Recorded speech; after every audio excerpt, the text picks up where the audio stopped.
Nathan Reed's heart faltered in his chest as the world around him seemed to slow, its sounds muffled as he fixated on the delicate silver chain around the waitress's neck. His grip on the crystal glass of 30-year-old scotch loosened, the amber liquid within swaying ever so slightly, its weight a mere distraction compared to the wave of emotions crashing over him. There, hanging from the chain like some cruel reminder, was a sapphire pendant, a perfect teardrop, gleaming in the dim light of the restaurant, the very same pendant he had gifted Sophie, his beloved wife, years ago. It was a gift from the depths of his heart, the last thing he ever thought he would part with, the same necklace he had tenderly placed around her neck on their wedding day. His Sophie, his wife, the woman who had once been the center of his world. His world now felt utterly shattered, floating in an ocean of confusion, disbelief, and regret. Nathan hadn't seen the necklace in years, not since the night of their final argument, just before her sudden disappearance. Gone, not dead. He couldn't bring himself to believe that she was gone for good, and yet, the legal declarations, the police reports, and the empty graveyard overlooking the harbor all pointed to the same conclusion. She was no longer part of his life, but the sight of that necklace, so beautiful, so symbolic, pulled him back into a nightmare. "Sir, is everything all right with your steak?" Maya the waitress asked, her voice laced with concern, her bright eyes searching his face. Nathan barely heard her. His breath became shallow, and his world seemed to narrow to the pendant that swung with her subtle movements. Nathan had been a man of power, someone used to controlling every detail of his life. But in that moment he was powerless. He couldn't tear his gaze away from the sapphire. He was no longer in the prestigious restaurant of Liziel in Boston, surrounded by the city's elite. Instead, he was locked in a private memory, standing at the threshold of an unhealed wound that had festered for years. "That necklace?" he muttered, his voice cracking, barely a whisper. "Where did you get it?" The question seemed strange even to him. How could he ask such a thing? How could this small silver piece hold so much meaning, yet it felt like the only thing that mattered? Maya blinked in surprise, her hand reflexively touching the pendant as she noticed his fixation. "This. It was a gift from someone who changed my life," she replied, a hint of pride in her voice. But her eyes narrowed, suspicion flickering across her features. "Why do you ask?" Nathan's mind raced, heart pounding, but the world around him seemed to fade.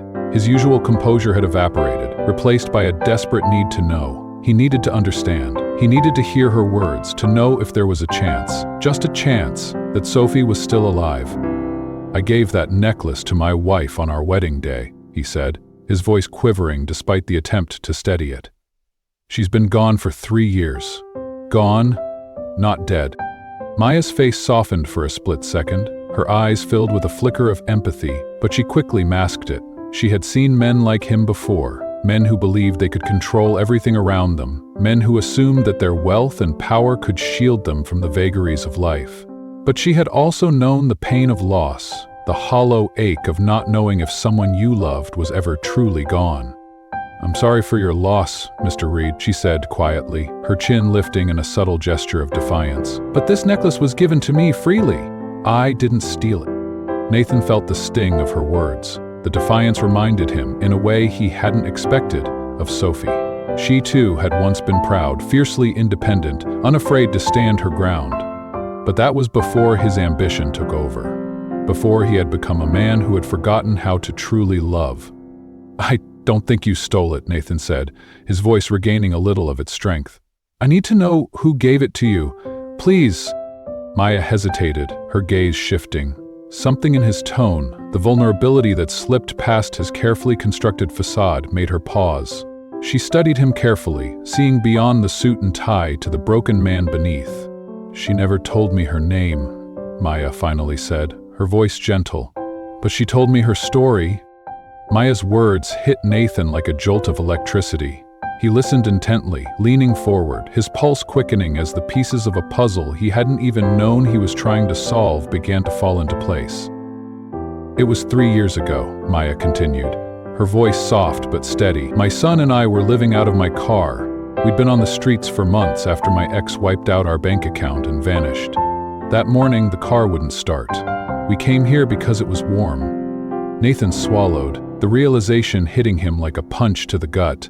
His mind flashed back to that same time, October 3 years ago, when Sophie had disappeared from their lives. Maya's voice grew more distant as she spoke. She sat with us for hours, listening to my story. Before she left, she gave me the necklace and enough money to get an apartment for 3 months. She said it was time for someone else to have a fresh start. Nathan's hands trembled, his vision blurring. His wife Sophie had been alive only a few months after she vanished. The woman he thought had been lost forever had, in fact, chosen to leave him, and heartbreakingly, she had left behind the one thing he thought was a permanent part of her necklace. He reached forward, desperation building. When was this? Where did she go? His words tumbled out in a rush. Maya took a slow breath, her eyes softening as she continued. It was late October, just after their final argument.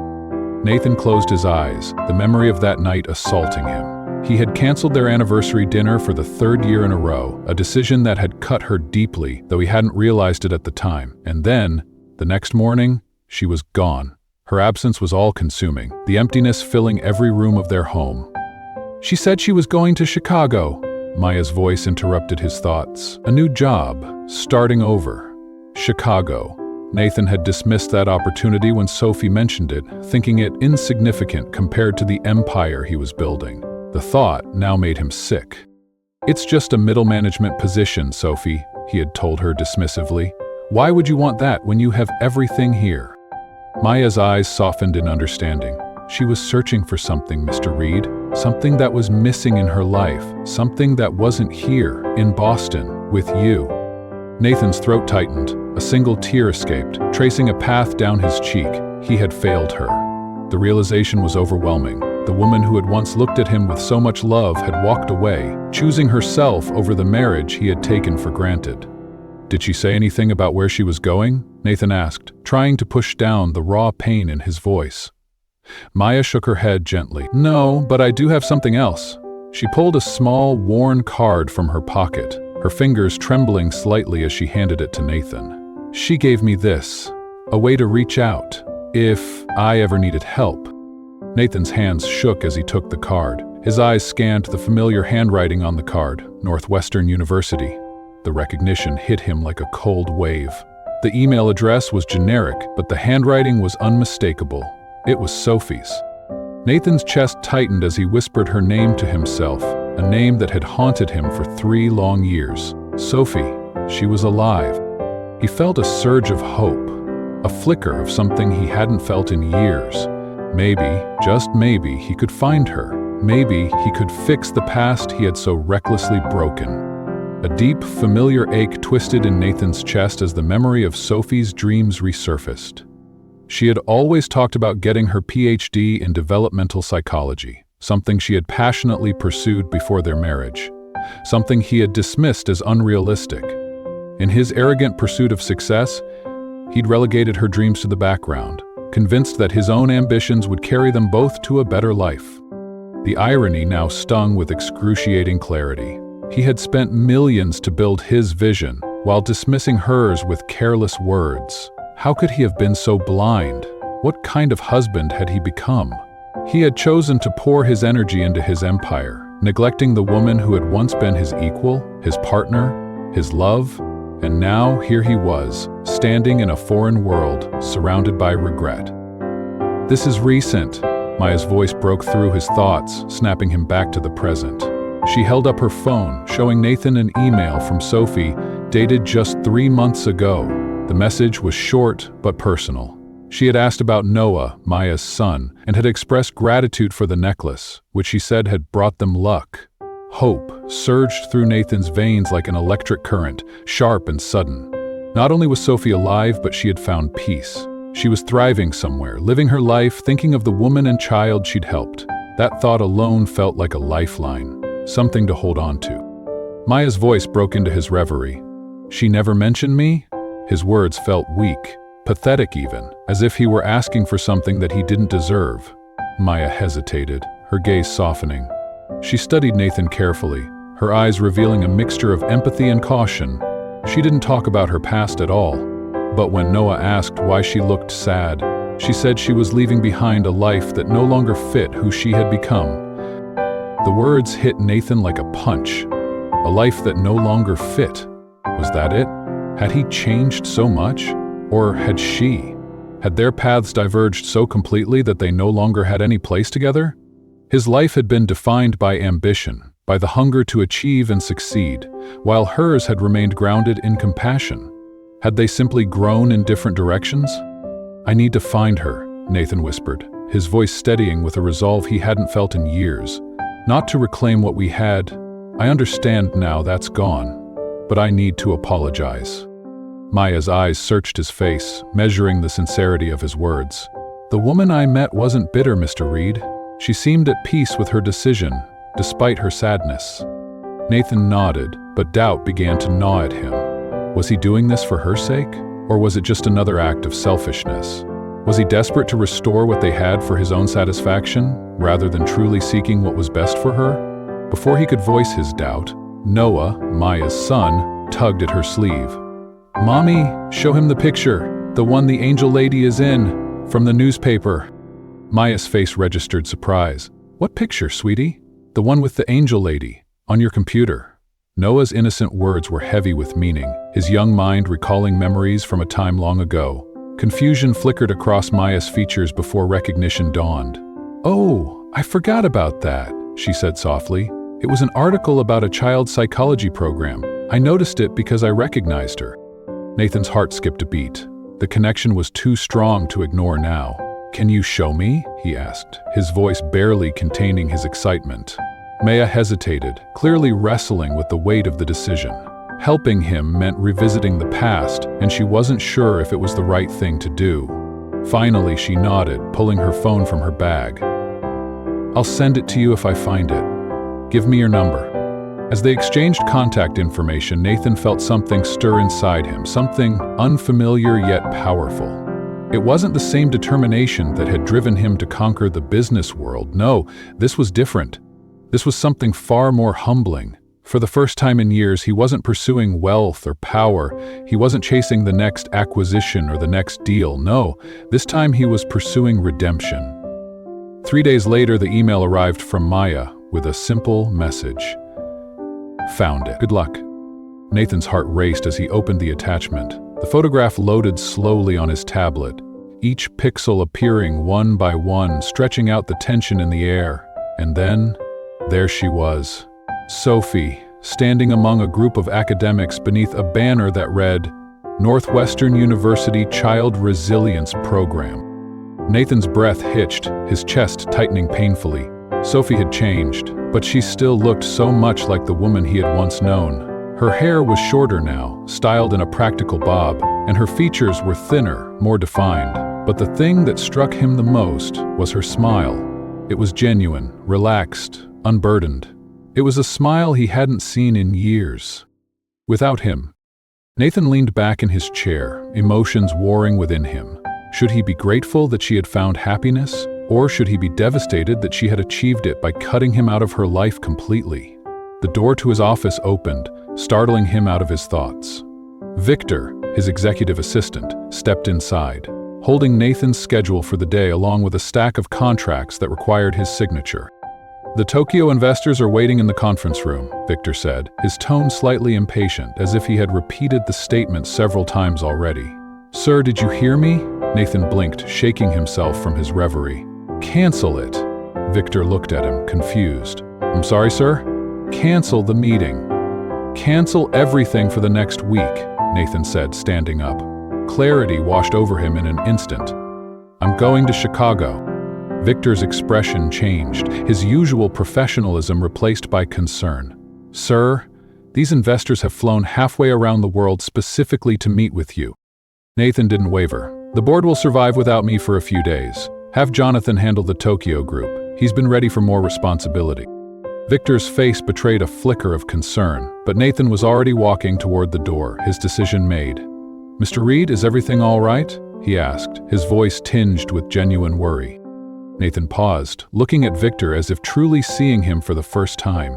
How many times had Victor rearranged Nathan's life, sacrificing his own in the process? How many birthdays, holidays, and personal milestones had Victor put on hold while Nathan charged forward, consumed by his work? "No, Victor," Nathan answered, his voice more honest than he had ever been. "Everything is not all right, but I'm hoping it might be someday."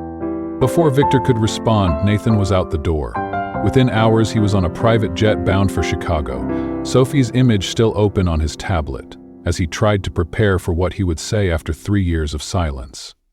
Every speech he had rehearsed felt hollow, inadequate. What could he possibly say to bridge the gap of lost time? What words could convey the remorse he had carried for so long? When Nathan arrived at Northwestern the next morning, the sprawling campus felt alien to him. He walked among the students, trying to blend in, but he was clearly out of place. He had opted for casual clothes, jeans and a sweater, a deliberate departure from the business suits that usually defined him. He needed to be different, to shed the armor of his wealth and status. Finding the psychology department was easier than finding the courage to approach the administrative assistant at the front desk. "I'm looking for Dr. Sophie Reed," Nathan said, his voice faltering. The name felt both familiar and foreign on his tongue. The assistant raised an eyebrow. "There's no one by that name here." Nathan's heart sank. Of course, Sophie had likely reverted to her maiden name, or perhaps taken an entirely new identity. Desperation clawed at him, and he fumbled for his phone, pulling up the photo Maya had sent him. "This woman, she works with the Child Resilience Program," Nathan said, showing the assistant the image. Recognition flickered in the assistant's eyes. "Oh, you mean Dr. Sophie Winters. She's on the 3rd floor, East Wing, but she's teaching until 11. Winters, not her maiden name. A completely new identity? Nathan's mind reeled at the realization. Sophie had erased every trace of their life together, even her name. The knowledge struck him like a blow. He didn't wait in the lobby. Instead, he wandered the campus aimlessly, the weight of what he had lost pressing down on him. The autumn air felt biting, much like the coldness he felt inside. The world felt distant, unimportant. His phone vibrated, another call from his office, but he ignored it. At precisely 10 minutes past 11, Nathan returned to the psychology building. Students were streaming out of classrooms, their chatter filling the air. But there, standing at the lectern and gathering papers, was Sophie. Nathan froze in the doorway. The sight of her took his breath away, but he couldn't move. This moment, he had imagined it for so long, but now, seeing her again, it was nothing like he had pictured. She hadn't noticed him yet, her focus on the materials in front of her. He could still walk away, knowing she had built a life that no longer needed him. But he hadn't come for closure. He had come for truth, for redemption. Not to reclaim the past, but to face it. But before he could make up his mind, Sophie's head snapped up. Her sapphire eyes widened in shock, and she dropped the papers in her hands. Her body stiffened as recognition washed over her. "Nathan?" she whispered, her voice unchanged by the years apart. Nathan watched Sophie, the woman he had once called his wife, with a mixture of awe and remorse. The years between them felt like an insurmountable chasm, one that had been forged by his own ignorance, arrogance, and blind ambition. In the time they had spent apart, Sophie had built a life for herself, one that was free from the shadows of his controlling presence. But standing before him now, he could still see the woman who had once held his heart, the woman who had believed in him even when he had stopped believing in them. "You really thought I was dead?" Sophie's voice pierced the silence, her words cutting through the years of unspoken pain. "That's what you thought after all this time? That I was gone?" Nathan swallowed hard, the weight of his past decisions bearing down on him with every word she spoke. "I didn't want to believe it," he said quietly, his voice filled with the ache of regret. "But after months of searching with no trace, it seemed like the only explanation left. You were unhappy, Sophie. I knew that much, even if I never truly acknowledged it." Sophie's eyes widened in shock, her breath catching in her chest. "You thought I committed suicide?" Nathan nodded, his throat tight as the painful memories resurfaced. "The police suspected it. They even suggested it. Given the state of our marriage at the time," he paused, as if the truth was too much to bear. "I thought you were gone forever. I tried everything I could think of to find you. I even hired investigators, but it was like you had vanished into thin air. No credit card usage, no social media posts, no job records, nothing." Sophie moved toward the window, her back to him as she gazed out at the Chicago skyline. The city stretched before them, a world apart from the one they had once shared. "I left a letter, Nathan. It explained everything. I told you I was accepting the job at Northwestern, that I needed space to figure out who I was apart from you and your company. I wrote that I would contact you when I was ready." Nathan felt his chest tighten, the old wounds reopening. "I never saw any letter," he said, his voice soft but desperate. "I came home that night and found your closet half empty, your things, your presents, gone. I called your friends, your family. No one knew where you had gone. They all told me nothing." Sophie turned toward him, her expression conflicted, as though she were unsure of how much to reveal. "My mother knew, and Claire, from my old practice," she said, her voice tinged with something Nathan couldn't quite place. "They never told you?" Nathan shook his head, stunned by the revelation. "My mother refused to speak to me after the first month. She blamed me for what happened to you," he murmured, a bitter edge to his words. "And Claire? She said she hadn't heard from you since we moved your practice into the Reed Technologies building." The silence that fell between them was thick with the weight of years lost, of secrets kept and lives that had continued without the other. Nathan felt the enormity of their shared history pressing down on him, and for the first time, he realized how much of that history had been shaped by assumptions, misunderstandings, and the walls they had built around each other. "I did try to call you," Sophie said finally, her voice softer now. "6 months after I left, but your number had been changed. The company changed all executive numbers after a security breach." Nathan ran a hand through his hair, frustration mounting. "Sophie, if I had known you were trying to reach me, would it have mattered?" he asked, his voice filled with a raw honesty. "You were already pulling away long before you left. I spent our last anniversary alone while you closed the Westbrook acquisition. You missed my father's funeral because the Tokyo office had a crisis. You became an afterthought in my life, Sophie." Her words struck deep, a sharp reminder of everything he had neglected in his pursuit of success. "You're right," he said quietly, his voice filled with sorrow. "I can't pretend I was the husband you deserved. Even before you left, I put everything else first. The company, the next deal, the endless expansion. I failed you." Sophie studied him, her analytical gaze piercing him to his core. "What changed?" she asked, her voice steady but searching. "Why are you here now, saying all the things I needed to hear 3 years ago?" Nathan moved to the minibar, pouring himself a glass of water. He offered one to Sophie, but she declined with a shake of her head. His throat felt dry, as though all the years of neglect and emotional distance had left him parched. "Losing you changed me," he said after a long pause, his voice thick with emotion. "Not immediately. At first, I threw myself even deeper into work, but eventually I realized that I had sacrificed the only thing that truly mattered. Our relationship, our life together, all for success." Sophie's eyes narrowed skeptically, her expression shifting slightly. "That sounds suspiciously like one of those Christmas movies I used to watch while you were working late," she remarked, a hint of sarcasm in her voice. Nathan's lips twitched into a small, rueful smile. "I deserve that," he admitted, his tone more lighthearted than before. "But it's true, even if it sounds trite. Seeing that necklace around the waitress's neck, it broke something in me, Sophie. Some final wall I had built to protect myself from how badly I've failed us." Sophie's hand instinctively moved to her throat, touching the spot where the sapphire pendant had once rested. "I almost kept it," she said, her voice softening as she spoke. "It was the only thing of ours I wanted to take with me." "Why did you give it away?" Nathan asked, genuinely curious.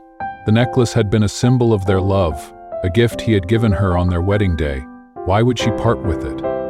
Sophie's expression softened as she recalled the moment. "Maya reminded me of myself before we met," she said quietly, struggling but determined. "When I saw her with her little boy in that train station, something just clicked. That necklace once reminded me of love. I gave it to Maya so she could remember strength." Nathan nodded, understanding the gesture in a way his former self never could have. "It was," he agreed. "She told me it changed her life." A small smile touched Sophie's lips. "I'm glad," she said, her tone genuine but quiet. She glanced at her watch, her gaze flickering with the awareness that time was slipping away. "I should go," she said, her voice taking on a note of finality. "I have student appointments this afternoon. Nathan stood, his mind racing with 1,000 thoughts, but his words were simple and heartfelt. "Thank you for coming, Sophie. I know you didn't have to." She paused at the door, her back to him. "I spent a long time being angry with you, Nathan," she said quietly. "Then even longer trying to forget you. Neither worked particularly well." She turned to face him, her eyes meeting his directly. "I don't know what I'm supposed to feel now that you're suddenly back in my life." Nathan's heart caught in his chest, but he spoke the truth, unvarnished and raw. "You don't owe me anything, Sophie. Not your time, not your forgiveness, certainly not your feelings." She regarded him for a long moment, as if weighing his words. Then, after what felt like an eternity, she spoke again. "Have dinner with me tomorrow night," she said, her voice low but resolute. "There's more we should discuss. Things you don't know about what happened after I left." With that cryptic statement, she was gone, leaving Nathan standing in the silence of the room, his heart filled with more questions than answers, and a fragile hope he scarcely dared to examine too closely. The restaurant Sophie chose for their dinner was not what Nathan had expected. Instead of one of Chicago's upscale establishments, she had selected a modest Italian place tucked away on a tree-lined street, far from the high-powered world he inhabited. The interior was warm and inviting, the smell of garlic and fresh bread wafting through the air, and the walls were adorned with photos of an extended family spanning generations. Nathan arrived 15 minutes early, his nerves tingling with anticipation. He had spent the intervening hours in his hotel room making long overdue calls, to his board explaining his absence, to Victor clarifying that he needed time for personal matters, and to his attorney to begin investigating whether someone had deliberately kept Sophie's letter from him.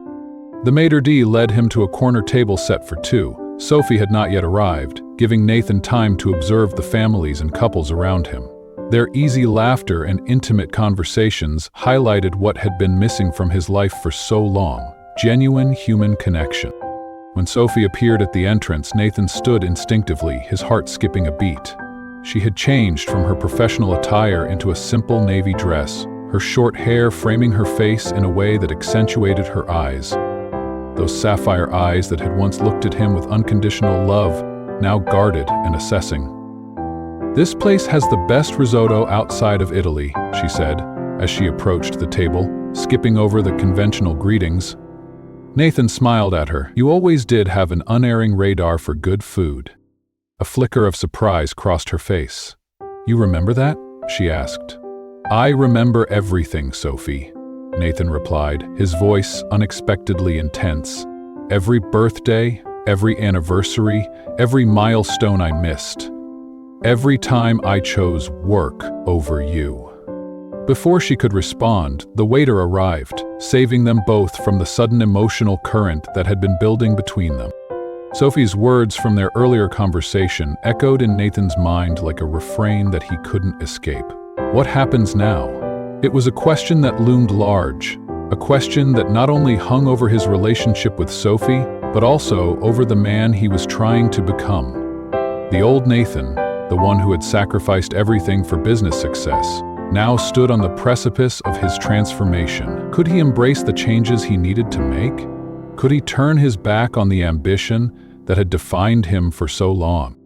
As he stood in the window of his hotel suite that evening, staring out at the vast Chicago skyline, the shimmering lights below mirrored the uncertainty that churned within him. The question of what now demanded an answer, but it was a question so broad that it felt impossible to grasp. His phone vibrated on the nightstand, interrupting his thoughts. The temptation to ignore it was strong, as it had been with every call since his arrival. But this time, he couldn't ignore it. Victor's name flashed on the screen, and Nathan felt an unexpected surge of hesitation. He answered the call, his voice guarded. "Yes? Sir, Victor's usually composed voice cracked, betraying the strain that had been building over the past few days. "I think we need to talk. About Sophie." The words cut through Nathan like a shard of ice. He felt a cold clarity settle over him, the pieces of a painful puzzle beginning to fall into place. "You knew she was alive," Nathan said, his voice quiet but steely. There was a long silence on the other end of the line, the weight of it filling the room. Victor's reluctant admission followed. "I thought I was protecting you. And the company. Come to Chicago tomorrow morning." Nathan's mind raced with the implications of Victor's words. Had his trusted assistant known the truth all along? Had he kept him from Sophie? Nathan ended the call abruptly, unable to process the full depth of what had just been revealed. The betrayal was sharp, raw, but it was also a product of the world Nathan had created, a world where business had always come first, and the people who mattered were secondary. Sleep eluded him that night as he lay in bed, replaying the months following Sophie's disappearance. How many times had Victor filtered his calls, managed his correspondence, and controlled access to him in the name of efficiency? How many times had he made decisions on Nathan's behalf without considering the emotional consequences? The systems Nathan had built to optimize his productivity had ultimately isolated him from the person who had mattered most. By the morning, Nathan's path forward had become clear. It wasn't just about fixing his relationship with Sophie. It was about reconfiguring the very core of who he had been. The old Nathan, the man who would have ignored personal matters in favor of business, was gone. In his place stood a man who recognized that the cost of success, when it came at the expense of everything else, was too high. When Victor arrived at his suite later that morning, disheveled and anxious, Nathan was already dressed and waiting. "Why?" Nathan's voice was calm, but the weight of the question hung heavily in the air. Victor sank into the chair across from him, looking as if he hadn't slept a wink. He ran a hand through his hair, his eyes clouded with guilt. "She called while you were in Tokyo," Victor said, his voice low. "Said she needed time away, asked me to tell you she'd reached out. I saw how her departure had affected you, how you threw yourself into the Tanaka acquisition to avoid dealing with it. We were at a critical juncture. If the deal fell through, so you made a decision for me," Nathan interrupted, his voice dangerously quiet. "You decided my marriage was an acceptable sacrifice for the company's success," Victor flinched, the defiance in his voice now tinged with regret. "I believed you'd made that choice already," he replied, the words bitter in his mouth. "Every time you chose work over her, every time you missed an anniversary or canceled plans, I was just following your lead." Nathan's heart sank at the accusation. The truth in Victor's words struck harder than any betrayal. He had created the conditions that allowed his assistant to justify such a decision. The realization that his single-minded pursuit of success had inadvertently led to Sophie's emotional abandonment was a bitter pill to swallow. "You read the letter?" Nathan asked, the pain in his voice evident. Victor nodded slowly. "She left it on your desk. I saw it. I panicked. I locked it in the bottom drawer of your cabinet. Thought maybe you weren't ready to read it. Or maybe she'd come back before you noticed it was gone. I thought once she'd cooled down, she'd come back on her own." Nathan closed his eyes, the weight of the past few years pressing down on him. "By the time I realized she wouldn't, you'd already started the legal process to have her declared dead. It seemed kinder to let you believe that than to know she'd chosen to leave." Nathan stood, the anger building within him, but it wasn't directed at Victor. It was directed at himself, at the man he had been. He had been so consumed with his success that he had allowed the people who mattered most to slip away. "You're fired, Victor," Nathan said, his voice final. He didn't look at Victor as he spoke. "When you return to Boston, submit your resignation citing personal reasons. You'll receive a generous severance package in exchange for your silence about this matter." Victor's face paled and he opened his mouth as if to protest, but Nathan silenced him with a glance. "I don't want your apologies," Nathan added, his voice steady now. "What's done is done, but I won't have someone I can't trust in my organization. Not anymore." After Victor left, Nathan sat at the desk in his suite, the gravity of the decisions he had made settling over him like a heavy cloak. His thoughts weren't on the business empire he had built, nor the deals he still needed to close. Instead, he began to write a letter to Sophie. It wasn't about rekindling their relationship or asking for forgiveness. It was about acknowledging his failures, expressing his sorrow for the loss they had both suffered, and offering a glimpse of the man he had become. In the letter, he poured out his remorse for the husband he had been, his grief for the child they had lost, and his understanding of why she had needed to forge a new path. He wrote about the changes he intended to make, not to win her back, but because they were the right things to do. He promised to restructure Reed Technologies to prioritize healthcare initiatives inspired by Sophie's work. He would also create a foundation to support children who had experienced trauma, and he would make sure his employees had a better work-life balance, having learned firsthand the cost of success at the expense of personal happiness. When he finished, he sealed the letter and called for a courier to deliver it to Sophie's office. He didn't expect a response, but this wasn't about getting her back. It was about proving through actions that he had changed. For the next 3 days, Nathan stayed in Chicago, but he didn't contact Sophie. Instead, he worked tirelessly to implement the promises he had made in the letter. He consulted with his board about the changes he wanted to make to Reed Technologies. He spoke with his legal team about establishing the foundation. He reached out to Maya, offering her a management position at his company with flexible hours and benefits to support her and her son. It was in the midst of this flurry of activity that a knock at his hotel room door interrupted his focus. When he opened it, Sophie stood in the hallway, his letter in her hand. "You're serious about all this?" she asked, her voice soft but her gaze searching. Nathan nodded, feeling a sense of clarity settle over him. For the first time in years, he had taken a step that was driven not by ambition, but by something deeper, something that had been ignited by the very woman standing before him. "Yes," he said simply, his voice filled with conviction. "I am." Nathan stood motionless, watching as Sophie entered his hotel suite, her eyes sweeping across the desk littered with the evidence of his efforts. Documents, reports, and plans filled the space, each one a tangible commitment to the promises he had made. His vision for a new path forward, for himself and the world around him, was taking shape. "The foundation for traumatized children," Sophie murmured, her voice tinged with awe. "You're actually doing it," Nathan nodded, a slight smile tugging at his lips. "The paperwork will be finalized next week. I'd like you to consider being on the board of directors, given your expertise. No strings attached." Sophie raised an eyebrow, an amused smile playing at the corners of her mouth. "And Reed Technologies? You're really stepping back?" Nathan hesitated for a moment, gathering his thoughts. "Stepping back, but not away," he clarified, moving toward the window. "I'm restructuring my role, promoting Lauren Chen to CEO while I focus on strategic vision and our healthcare initiatives. She's been ready for years. I just couldn't let go of control." Sophie sank into one of the room's armchairs, her gaze scrutinizing him with a thoughtful intensity. "And you're doing all this because—" Nathan's voice softened, the weight of the past few years settling on his shoulders. "Because it's who I always wanted to be, before I got lost in the chase for more. Losing you, believing you were dead, made me confront what truly matters. The changes aren't for you, Sophie," he continued, his eyes locking with hers. "They're because of you, but they're for me, for the man I want to be moving forward." Something in his words seemed to reach her. Sophie's guarded, professional demeanor seemed to soften as she looked at him, as though she were seeing him anew. "I believe you," she said simply. "I can see it in your eyes. You've changed." "Not enough," Nathan replied quietly. "Not yet, but I'm trying." Sophie nodded, then reached into her purse, pulling out a small velvet box. "I found this yesterday while going through some old things. I think it belongs to you now." Nathan opened the box with trembling fingers.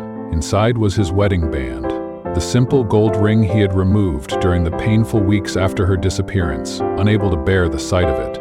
"I took it from your nightstand before I left," Sophie explained, her voice distant but soft. "I'm not sure why. Maybe some part of me wanted to keep a piece of us, even as I was walking away." Nathan stared at the ring, emotions crashing over him like waves. "You kept this all this time, but gave away the necklace," he murmured, the contrast of her actions speaking volumes.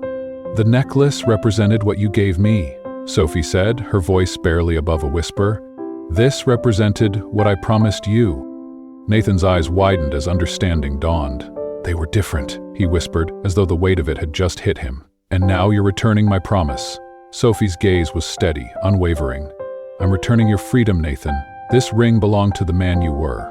But I see now, you're trying to become someone even he couldn't imagine." Nathan closed the box gently, his fingers lingering on the velvet. "Thank you for this," he said, his voice thick with gratitude. "For the truth. For everything." They sat in silence for several moments, the air between them heavy with all that had been said, and all that had remained unsaid. Neither of them spoke of the possibility of rekindling what they had once shared. Instead, the quiet filled the space with a sense of mutual recognition, a shared acknowledgement of what they had been to each other and all they had lost. "What will you do now?" Sophie asked finally, breaking the silence. Nathan took a deep breath. "I'll stay in Chicago a few more days to finalize the foundation details, then back to Boston to implement the changes at Reed Technologies."